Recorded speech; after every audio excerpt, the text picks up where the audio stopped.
Alright, lads, so today we did get some exciting news because we now know our next set of resurrectable characters releasing in the middle of the month, I believe the 13th. We should get them officially announced in-game, but what we do have here is Mayuri, Kugo, and also Tsukishima, the final Can't Feel Your Own World collaboration banner, are now receiving their resurrections. So with that, in a way, it is an end of an era. Can't Feel Your World characters now officially done, once more, this time resurrecting. I said this a lot when I spoke about this banner. It was actually a pretty good banner, but it always felt like a weird end to a collaboration. Like it was Kugo, Tsukishima, and Mayuri. You would have thought they'd end on this particular banner, which did feel like a better ending to a collab. But then I guess it was like an encore. Like we had 2 extra banners that released 2 weeks apart, and finally these characters receiving their resurrections. So what that does mean, after we do check these characters out, we can now start looking forward to Spirits Are Forever With You resurrecting maybe at the start of next year. Either way though, let's talk about the character. So first up we have Mayuri. So he's a simple character. He is a 12% recharge soul trait. So I think technique can definitely go for better soul traits. So strong attack damage, more strong attack damage at full stamina, or full stamina damage would be good soul traits to pick up here. Especially as he is a limited character, chances are the soul trait that he does get is going to be an enhanced soul trait. But when it comes to the skills, this character does have a 20% Berserker. Around this time, that's what characters like this were getting. He also did get Frenzy +1. He already has Guard Break, and he also already has Havoc. So this character pretty much is going to, in a way, play the same upon resurrecting. The difference, though, that we are going to potentially see is obviously more damage output. Right now, the bare minimum seems to be Frenzy +2 and a Berserker increase. So we could potentially get upwards to, 60% Berserker. Frenzy +2, any extra damage like full stamina, damage to weaken would be welcomed. But what we also could potentially see is this character triple down in a farming unit. I mean, this character never really had a place in the game. He had a somewhat use in Senkamon and also Guild Quest content, more so due to his killer. But in a way, the killer was what was limiting him from being used consistently. Because nowadays, right, you can use a character with Sparta Killer. The character's damage output is super high. But, back when you only had Frenzy +1 and a 20% Berserker, if you had that, a Sparta Killer, you were pretty much limited on where you could be used. So they did give him the droplet increase at 17% to make him a bit more useful, maybe also be a farming unit, and we could potentially see, again, them triple down on that in terms of his resurrection by giving him more droplets. So with that said, let's have a look and we'll see what this character does pick up. Shout out to Uruhara Shop. So having a look at the character soul trait, he did pick up damage to weakened enemies. To be fair, I didn't even consider that as a soul trait. This one is potential, maybe. It is actually increased compared to the past. Again, before this would be 20%, it's now 24%. Would have liked to have seen that round up a little bit to 25%. 24% is a weird number to have, I'm not going to lie. But my question right now is, are there any technique characters that would take advantage of that? These soul traits can be useful, but I never really found myself ever using them, because more often than not, you're just better on doubling down on strong attack damage, full stamina, than going with something like this that only ever affects the character once they are inflicted with a status element. Would have been nice to see a better soul trait, because especially technique units do need them.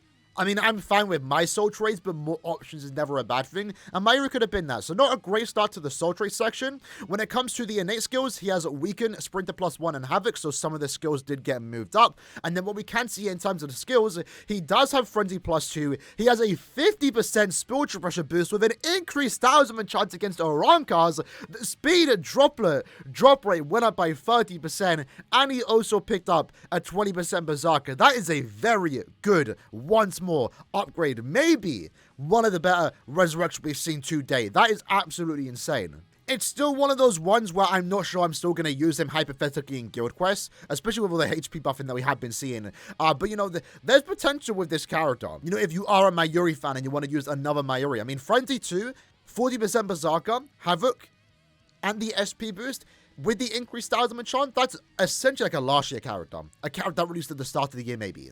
I mean, while obviously it's not the exact same, the most recent Nemu that came out has Frenzy +2 and 80% SP boosts. Like, their damage numbers are very similar. Not really, because she also has the EX skill, she has more SP boost and also more Berserker, so it is, the new characters are still going to be better. But this is, close. This is close. So I do very much like this upgrade. Again, I would love to see the SP boost go up to 80%. I just don't see the reason why it has to be lower. but it's still better to have it than not have it. And like to see the frenzy +2. Would have liked to have seen more berserker value, to be fair. You know, if that went up to like 60 or 80%, that would have been even better. The increased talisman chance against the Rankas, we've seen something like this in the past, but this is still a rarity. And I do like that the speed droplet drop rate also did get increased to 30%. I doubt you'd use them as a droplet farmer, but it's nice just to have that extra percentage increase. So right now, Mayuri's looking really good in terms of resurrection. He got a very good damage upgrade. Probably one of the better upgrades that we've seen thus far, especially for this character that has a good strong attack hit. If only to this day he had a better killer effect. And if anything, the only bad thing per se is the soul trade. Not really sure I'm ever going to use that, but it is at the very least an enhanced soul trade. Next up, let's have a look at Tsukishima. So this character is a Brave Battle unit. It's been a minute since we've last seen a Brave Battle character get an upgrade.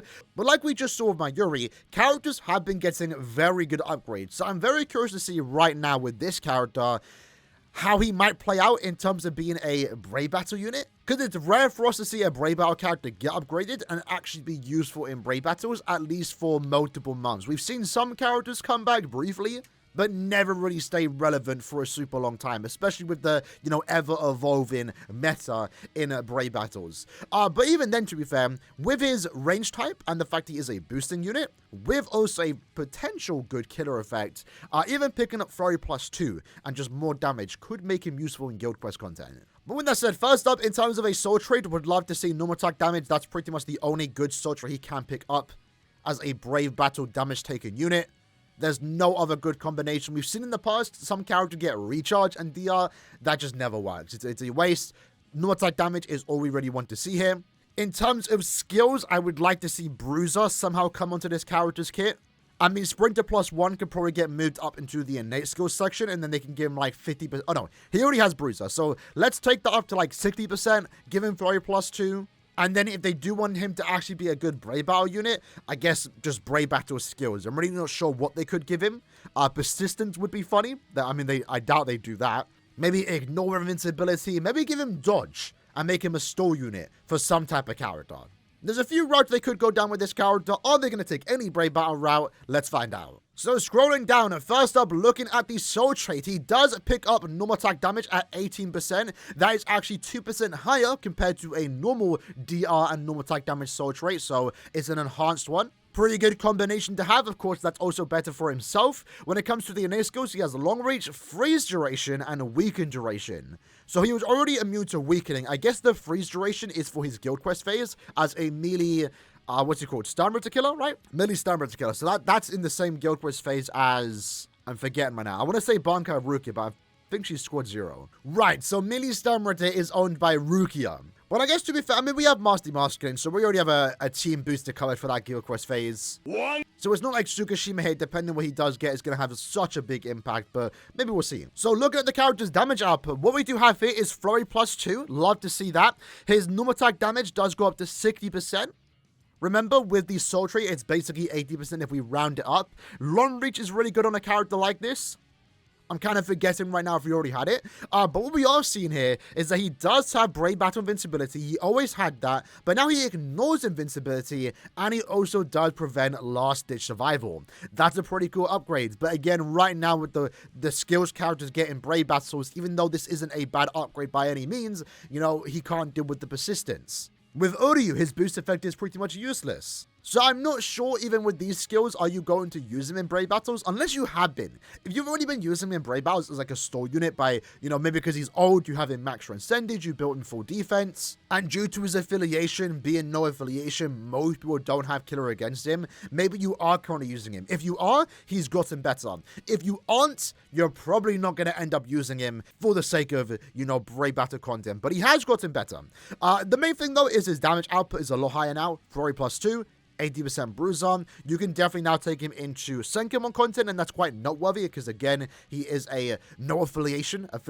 So you can do something with that. And also at the same time, because there's no harm in it, you could also take him into Guild Quest content. I mean, Flurry +2, 80% Bruiser with the boost effect is pretty decent. He won't rival Master Masculine's damage output, And that's mostly because he does have, you know, the extra killer effect, the extra melee effects. And truth be told, you probably don't need a character like this if you have Rukia. Especially once more if that guild quest does come around and the final boss is technique. That's not going to be too great for these characters. But then again, this guild quest phase technically has been lacking just good normal attack damage units. You know, until Renji recently came out, I guess we also have Chad now. A lot of speed characters in this meta apparently. We have Rukia, Mask, we have Chad, all speed characters, and now we have Tsukishima. Funny enough, most of them actually end up being Brave Hour characters because Sergeant is also here too. So ultimately, it's going to come down to you if you see a usage of this character in Guild Quest content. But regardless though, at least he got a solid upgrades in the skill department and also soul trait department. So next up we have Ginjo. So I'm pretty excited for his resurrection because one, again, I do not own this unit. He's the oldest character that I'm missing in my box right now. So once he does resurrect in a week's time, I can pick him up in 3 weeks' time from the character pack. And finally, I will have every character that released in this year, which I believe was 2019 or 2020. Let me just double confirm now. Was it 2020? 2021. Never mind. So this character is kind of cool because he was also a new version of Tokinada to a certain extent.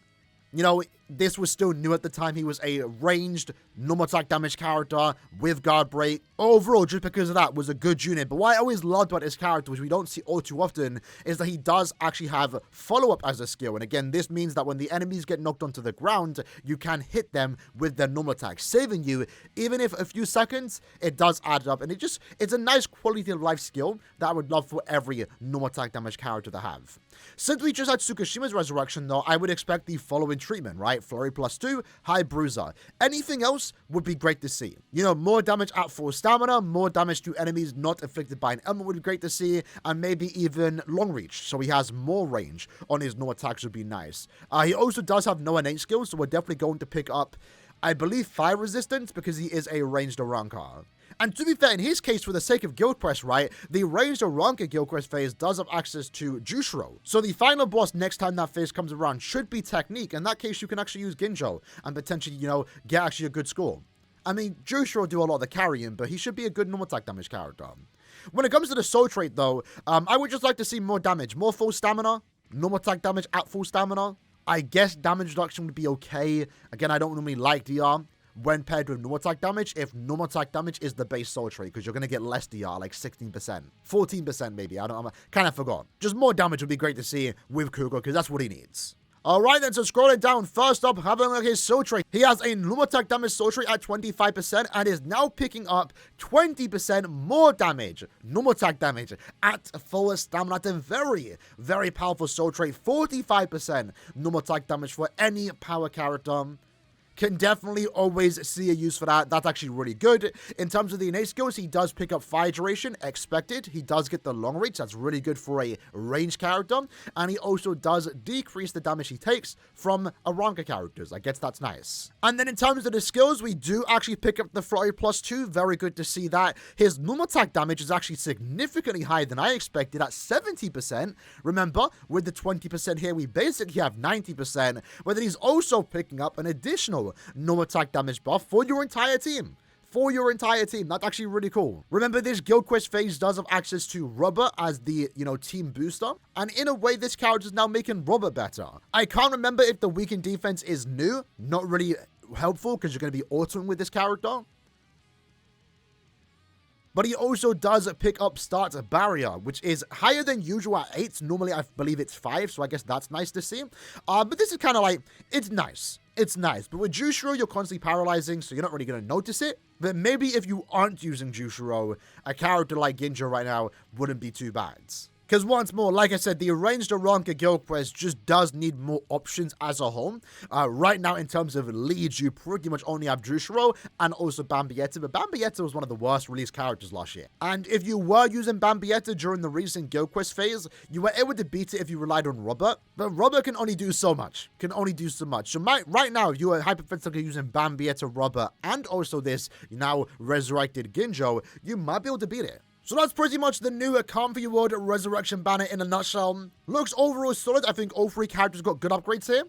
In terms of soul traits, Tsukishima and Kugo are really good soul traits. Mayuri, not so much, but maybe it will become useful in the future. So like I already said, Kugo right now is the oldest character that I'm missing, so happy to see him getting his upgrade so I can pick him up through the character pack. And that still means now even more so that Nini and Noelle are the oldest characters in the game, you know, excluding the 3 characters that don't resurrect to resurrect. We have recently had an announcement that we are getting another Burn the Witch banner, so hopefully this could mean that, you know, Nini and Noelle can finally resurrect, because they should have been resurrected during the last Burn the Witch collaboration event. And that pretty much now means that the next banner once more is going to be these 3 Zanpakuto units. After that, it will be Yoruichi Soifun and also Nanao. And then finally, we are going to move into Spirits After Review territory, getting those characters resurrected. Some of the arena characters should be getting resurrected, eventually 6th Anniversary Aizen and Art Book. But this is also going to be a very weird time, because we have no idea how they are going to handle the arena characters, because remember, these are 1 character banners, right? Are they going to be grouped in together? Because no way they're going to skip them, and there's no way we're going to get 1 character resurrection batches. That'll be weird. But also, this is a weird time in Brazos where we start to get a lot of 2 character banners. So there will be a lot of batches where there's just 2 characters that you can resurrect. Same with Bruno. I think Bruno needs to be grouped in together with Nini and Noelle, because he was a solo Burn the Witch banner. A lot of things we don't know how they are going to handle, but the main thing is that we are pretty much now done Calm for Your World. We're waiting for Burn the Witch. We have a few more premium banners to go before we start resurrecting Spirit After With You. But either way, in the comments below, and let me know what you like to think about their resurrection. I'm relatively happy about it, but let me know how you like to feel. See you guys next time. Take care and peace.